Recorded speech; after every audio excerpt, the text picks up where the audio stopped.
श्री राम समर्थ। अगस्त 3। भगवान से एक रूप होने पर आनंद ही आनंद है। भक्त हो जाने पर मनुष्य जिस आनंद में रहता है उसका वर्णन करने पर भी आनंद का स्वरूप समझ में नहीं आएगा। जहाँ दुख ही नहीं है वहाँ आनंद शब्द कहने के लिए कौन होगा।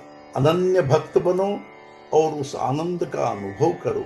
भक्त को लगता है कि सर्वत्र मैं ही हूँ, यानी समस्त चराचर जगत को वह भगवत रूप में ही देखता है। किसी कमरे में सब तरफ आईने लगे हो और हम कहीं भी देखें तो हमें क्या दिखाई देगा, अपने सिवाय कुछ नहीं।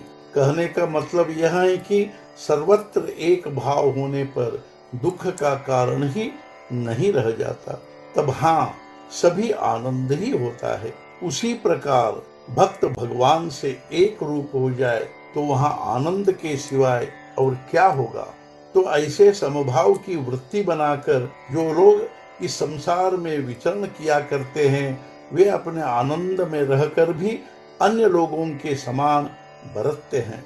संत तुकाराम महाराज ने ऐसी स्थिति में रहकर लोगों को सन्मार्ग दिखाया।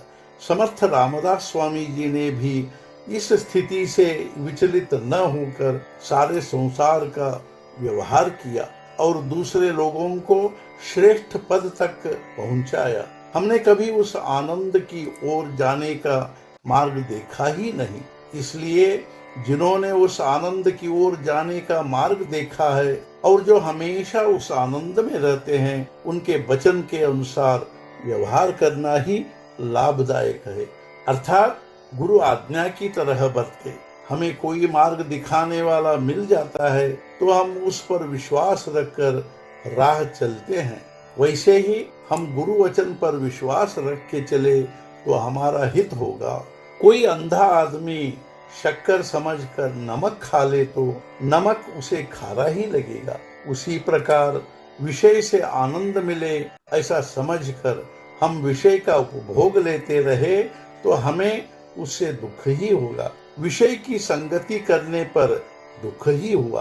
भ्रम तो यह है कि बहुत सी वस्तुएं मिलने पर बहुत यानी अधिक सुख मिलता है। सच्चा या अधिक सुख अर्थात सदा का सुख यही सनातन सुख होता है। वह सनातन सुख सनातन वस्तु के पास ही होता है, अर्थात भगवान के पास ही मिलता है, क्योंकि भगवान ही सिर्फ सनातन है।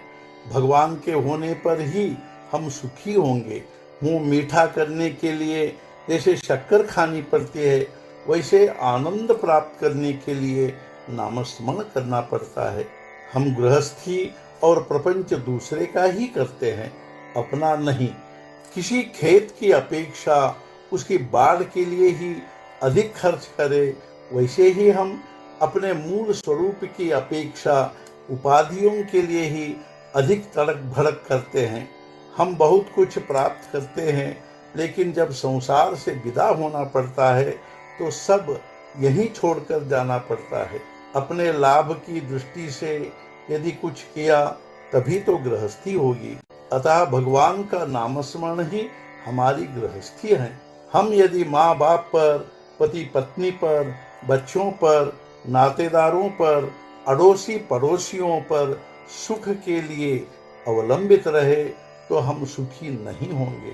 यदि हमारी यातनाएं या दुख कोई मिटाता नहीं तो दूसरा कोई हमें सुख देगा, यह कल्पना सत्य कैसे होगी।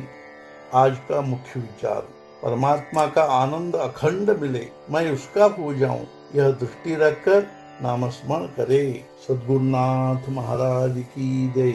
जय जय रघुवीर समर्थ।